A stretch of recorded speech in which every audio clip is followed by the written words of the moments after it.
Good evening to everyone. जैसा कि आप लोग जानते हैं, जैसे आपने मेरे पहले वीडियोस भी देखे होंगे, नीट काउंसलिंग के रिगार्डिंग बहुत सारे वीडियोस हैं मेरे। और आज मैं जो वीडियो अपलोड कर रहा हूँ वो इसलिए कर रहा हूँ जिससे आपको एक क्लियर हो सके कि मॉप अप राउंड क्या होता है और डीम्ड यूनिवर्सिटीज़ में किन्हें लेना चाहिए, किन्हें नहीं लेना चाहिए, और इंडिया में लगभग कितनी सीटें खाली हैं। इस टाइम जो हालात हैं, गवर्नमेंट की भी लगभग 2600 के करीब मेडिकल सीटें खाली हैं सभी मिला के, और लगभग 3600 सीटें खाली हैं डीम्ड यूनिवर्सिटीज़ में, और लगभग यूपी में कुछ 2000 के आसपास खाली हैं प्राइवेट कॉलेजेस की। ऐसे ही लगभग हर स्टेट में थोड़ी थोड़ी सीटें खाली हैं, तो मतलब बहुत सीटें खाली हैं। इसका मेन वजह है प्राइवेट कॉलेजेस का खाली होने का, मेन वजह है प्राइवेट कॉलेज सीट खाली होने का ज़्यादा फीसेस होना, और गवर्नमेंट कॉलेजेस नहीं भरने का कारण है बच्चों ने अपने स्टेट्स में काउंसलिंग करी, पहला राउंड वहाँ लिए हैं, बहुतों ने सीट्स ले ली थी, छोड़ी, स्टेट्स में अच्छे मिल गए तो ले लिए। सेकंड राउंड में जिन बच्चों के नंबर 510 520 हैं, ओबीसी कैटेगरी तक, उनको अच्छे चांसेस हैं कि उनको शायद कॉलेजेस मिल सकते हैं। चॉइस फिलिंग ज़रूर करें। और डीम्ड यूनिवर्सिटीज़ में भी मॉप अप राउंड में भी बहुत सारी सीटें खाली होकर आनी चाहिए हमारे हिसाब से। अगर खाली होकर आती हैं तो आप वहाँ भी सीटों को ले सकते हैं।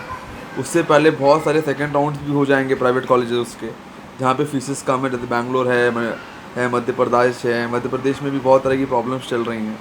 लोग डिमांड कर रहे हैं कि बाहर के बच्चे ना हों। बाकी तो जो डिसाइड होगा कोर्ट करेगी या गवर्नमेंट जो भी डिसाइड करेगी। एक बात और है, बहुत सारे कॉलेजेस यूपीज़ में भी हैं, जो आज तक में भी, आज 5 बजे एक शो था, क्रांतिकारी कुछ था, तो उसमें भी इस बात पे बहुत ज़्यादा चर्चा हुई कि मेडिकल को लेके बहुत सारे कॉलेजेस जिनका अप्रूवल नहीं है, वो कॉलेजेस भी अब एडमिशन्स ले रहे हैं, डोनेशंस ले रहे हैं, बच्चे वहाँ जा रहे हैं, एलिजिबल बच्चे भी, कि हम आ जाएंगे।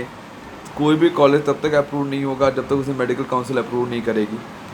मेडिकल काउंसिल की साइट पे सारी लिस्ट अपलोडेड है, किसका अप्रूवल है, किसका अप्रूवल नहीं है। तो ऐसे किसी भी कॉलेज के पास ना जाएं जहाँ आपको डाउट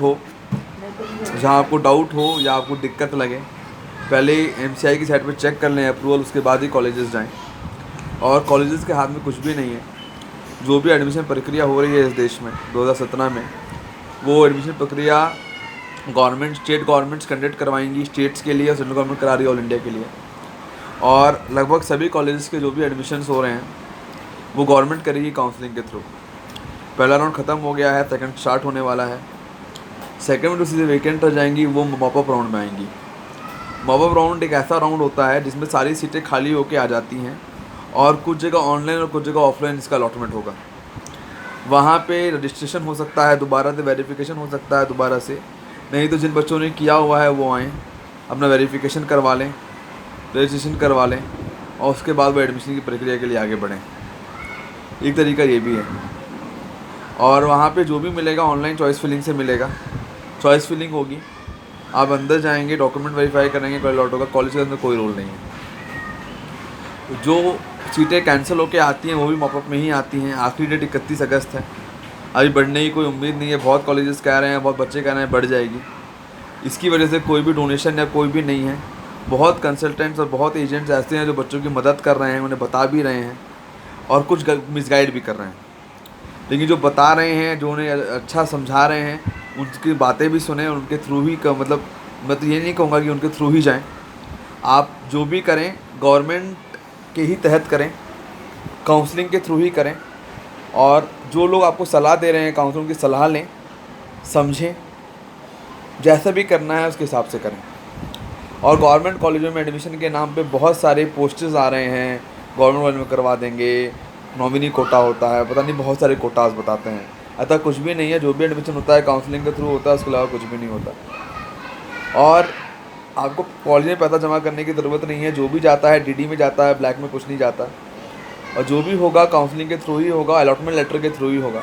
अगर आपका एडमिशन की अलॉटमेंट लेटर के थ्रू होता है तो वो वैलिड है, और अगर अलॉटमेंट लेटर के थ्रू नहीं होता है तो वो इनवैलिड है।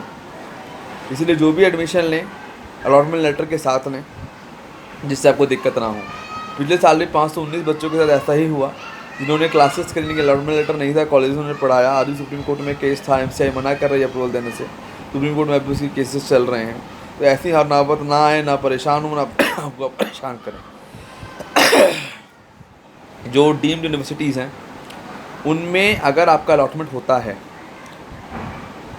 जैसे आपको कोई कॉलेज मिला, एग्जाम्पल XYZ मेडिकल कॉलेज आपका अलॉट हुआ, और आप उस कॉलेज में जाके आपने फ़ीस जमा कर दी और उसके बाद आप उससे रिज़ाइन करते हैं, तो आप किसी भी कॉलेज, पूरे इंडिया में आप किसी भी काउंसलिंग में पार्ट लेने के लिए एलिजिबल नहीं हैं। और अगर किसी कारणवश आपने कॉलेज अलॉट कराया और आप ज्वाइन करने नहीं गए, तो आप ऑल इंडिया डीम्ड यूनिवर्सिटीज़ के मॉकअप राउंड के लिए एलिजिबल नहीं हैं। ये दोनों अंतर को समझिएगा।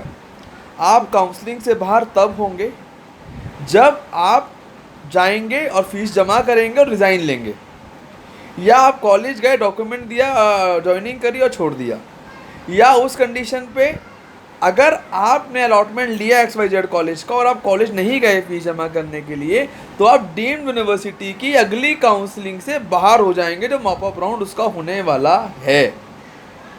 एक सुप्रीम कोर्ट का ऑर्डर लास्ट ईयर का और भी था, बहुत सारे अच्छे बड़े काउंसलर्स ने भी ये बात डाली है, पोस्ट डाला है फेसबुक पे। इस बात को मैं एक बार क्लियर कर देना चाहता हूँ कि जो भी सीटें खाली रहेंगी ऑल इंडिया काउंसलिंग में, वो सीटें 15% कोटे की गवर्नमेंट जो खाली रहेंगी वो स्टेट्स में आएंगी और स्टेट्स को ऑल इंडिया रैंक मिलेगा। ये सुप्रीम कोर्ट का ऑर्डर था और ऐसे ही लेंगे।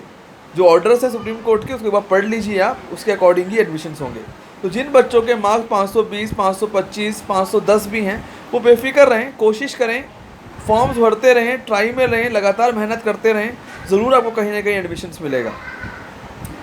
और बहुत बच्चे ऐसे हैं जिनके नंबर 131, 140, 150, 200, 210, 220, 250 हैं, बहुत कम है। वो भी परेशान ना हो, उन्हें भी एडमिशन प्राइवेट कॉलेजेस में मिलेंगे, जो मॉपअप राउंड में सीटें खाली होकर आएंगी। और वहाँ पे कुछ फीसेस हो सकता है कम भी हों, जब सीटें वेकेंट रह जाएंगी कॉलेजेस की, तो हो सकता है कॉलेज कुछ फीसें कम करें। कॉलेजों की ट्यूशन फीस तो कम ही है, लेकिन बहुत सारे चार्जेस बहुत ज़्यादा हैं। और बहुत सारे कॉलेज ऐसे भी हैं जो डोनेशन मांग रहे हैं, लेकिन डोनेशन की ज़रूरत नहीं है। जो भी होगा काउंसलिंग तो कॉलेज में कुछ है ही नहीं, तो क्या होगा। इसलिए जो भी है, जैसे भी है, जो भी करें अपने हिसाब से करें, आराम से करें। नीट काउंसलिंग थोड़ी कन्फ्यूजेबल ज़रूर है, लेकिन काउंसलर्स की हेल्प लें। काउंसलर आपकी हेल्प कर रहे हैं रेगुलर, बहुत सारे काउंसलर जो आपकी हेल्प कर रहे हैं, आप लोगों की मदद भी करते हैं, बताते भी हैं, 24/7 अवेलेबल हैं। मदद कीजिए। कोई भी डाउट अगर होता है, अगर मेरे को लगता है कि मैं आपकी मदद कर सकता हूँ, तो मुझसे फेसबुक पर बात करें, मैं आपकी हेल्प कर सकता हूँ, मैं आपको बता सकता हूँ। मैं दिल्ली से ही हूँ, मतलब मेरा ऑफिस दिल्ली में ही है। अगर आप दिल्ली के आसपास तो आके मुझसे मिल भी सकते हैं, मुझसे बात भी कर सकते हैं। मैं आपको चीज़ें बता सकता हूँ क्या होगा, कैसे होगा। लेकिन जो भी करें लीगल वे से करें, सीधे करें, किसी के इन्फ्लुएंस में ना आए, किसी भी गलत इन्फ्लुएंस में ना आए। ये बात आप लोगों को पता होनी चाहिए कि गवर्नमेंट कॉलेजेस में ऐसे एडमिशन होता नहीं है। जैसे आज एक बच्चे ने भी डाला पोस्ट कि इतने पैकेज में इतना, इतने पैकेज में इतना, इतने पैकेज में इतना, बहुत सारे एजेंट्स क्लेम कर रहे हैं। वो बात सही है, गलत है, इन बातों पर विश्वास ना करें, ऐसा कुछ होता भी नहीं है। जो होता है लीगल होता है। इंडिया है, माना इंडिया है, तो इंडिया में करप्शन है, लेकिन इतना भी नहीं है कि इस हद तक चीज़ें हों। तो जैसे भी है, जो भी करें बहुत ही टेक्निकल वे पे और लीगली वे पे करें, मतलब समझने वाली बात है। और ओवर कॉन्फिडेंस में ना रहें, ना किसी को मिसगाइड करें, और काउंसलर्स की बात माने, काउंसलर्स को समझें। काउंसलर की बात सही लगती है तो माने। जैसे मैंने कहा कि डीम्ड यूनिवर्सिटीज़ में पहले महंगी फीसेस के कॉलेज मत भरिए। इसका कारण ये है, इसलिए मत भरिए कि सेकंड राउंड बहुतों का होना है, बहुतों का मॉपअप भी होना है। क्या पता आपको सस्ते में वहाँ मिल जाए, नहीं तो बाद में तो सीटें वेकेंट रहेंगी, मॉपअप जब इसका मॉपअप होगा आप तब ले लीजिएगा, क्या दिक्कत है। चीज़ तो बराबर ही है ना, आप कैसे भी करें, इधर से करें या उधर से करें, बात तो बराबर ही है। तो इसीलिए अभी थोड़ी जो लेस फीसेस हैं उनके कॉलेजेस डालें, और लॉक चॉइसेस हो नहीं रही हैं, कल तक हो जाएंगी। रजिस्ट्रेशन भी हो रहा है, रेगुलर रजिस्ट्रेशन कर रहे हैं, बट जिन्होंने नहीं कराया था वो भी करा सकते हैं डीम्ड सेंट्रल में, तो लास्ट टाइम छूट गए थे या किसी कारण का वश रह गए थे। इसलिए जो भी है, जैसा भी है, काउंसलिंग शेड्यूल्स को देखते रहें। वेबसाइट्स हैं सबकी अपनी अपनी, जाएं उनमें ब्राउजिंग करें, अपने आप चीज़ों को देखें, समझें, क्वेश्चंस हो, डाउट्स हो हमसे पूछें, हमें मदद चाहिए हो तो पूछें। मॉपअप राउंड में एडमिशन्स कैसे होंगे, सीट्स कैसे भरी जाएंगी, फॉर्म्स कैसे भरे जाएंगे, उसकी सलाह लेनी तो लें। मैं नहीं, बहुत सारे काउंसलर जो आपकी मदद कर सकते हैं, बहुत काउंसलर मदद करते भी होंगे। तो अगर आपको लगता है तो आप कोई भी रास्ता यूज़ करके कर सकते हैं।